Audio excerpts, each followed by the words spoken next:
What if your only mission was to bring your family back together, but instead you ended up founding an entire civilization, battling monsters, and tangling with the gods? Today we're diving into the legend of Cadmus, a tale that isn't as widely known as some, but trust me, it's packed with epic adventures, monstrous battles, and the kind of bad luck only Greek heroes seem to face. This is the story of how Cadmus, a loyal brother and determined wanderer, became the founder of Thebes, crossed paths with dragons and gods, and in the end, well, you'll see.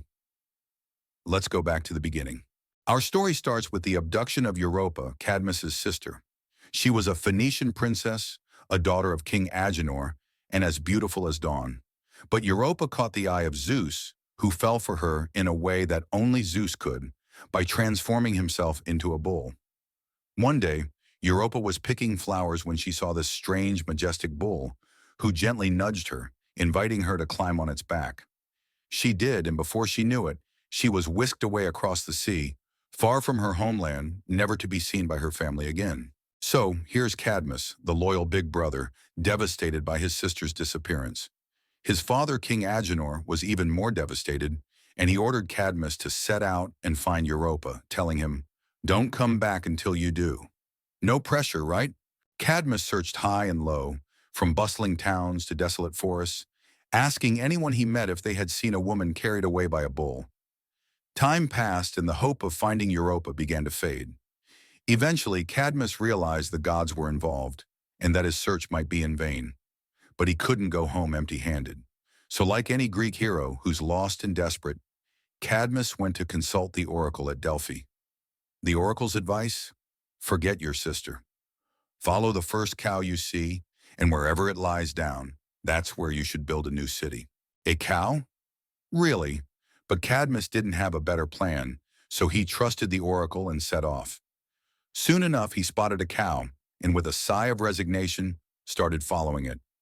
It led him across fields, rivers, and hills, probably taking a few snack breaks along the way. Finally, in a region known as Boeotia, the cow lay down. This was where he'd build his city, and that city would come to be known as Thebes. But founding a city takes more than a nice patch of land. You need resources, you need people, and most of all, you need water. So Cadmus sent his men to fetch water from a nearby spring. But when they got there, they were met with more than they bargained for. Guarding the spring was no ordinary creature. It was a monstrous dragon, sacred to Ares, the god of war. Huge, powerful, and hostile, it wasted no time in tearing into Cadmus's men, one by one. When Cadmus realized they weren't coming back, he went to investigate and found the dragon in the midst of the carnage. Cadmus knew there was no going back. He fought the dragon in a battle of life and death, skillfully dodging its venomous fangs and razor-sharp scales. It was an exhausting, brutal fight, but in the end, Cadmus triumphed, slaying the dragon. But this was no simple victory. Killing a creature sacred to a god isn't just dangerous. It's downright disastrous. Yet before he could even catch his breath, Athena appeared. Athena told him to take the dragon's teeth and plant them into the earth. It was a strange request, but again, when a goddess tells you to do something, you don't ask why. Cadmus did as he was told, and as soon as the teeth touched the soil, they sprouted into fully armored warriors, rising from the ground as fierce and battle-ready as if they had trained their entire lives. Imagine planting seeds and getting warriors instead of plants. These warriors were called the Spartoi, and as soon as they emerged, they turned on each other, fighting to the death. The ground was shaking, and dust filled the air. But when the battle finally ended, only 5 of these soldiers remained alive. These 5 surviving warriors joined Cadmus, helping him establish the new city of Thebes and becoming the foundation of its ruling class. It was a fresh start, and with the gods' approval, well, mostly, Cadmus thought his work was finally done.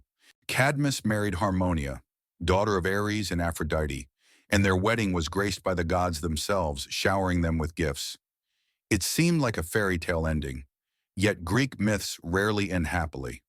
A curse followed Cadmus and his family for generations, staining his legacy with tragedy and sorrow. In the end, Cadmus himself wondered if the gods were punishing him. In his final years, he and Harmonia were transformed into serpents, doomed to wander in their new forms as a haunting reminder of the fickle nature of divine favor. Cadmus's story is more than just an adventure.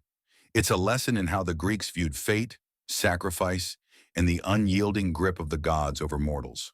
From following a cow to founding a city to slaying a dragon, Cadmus's life was a series of twists and turns he never saw coming. An incredible journey with the weight of a hero's legacy and the tragedy of a mortal bound by destiny. And with that said, thanks for watching, and until next time.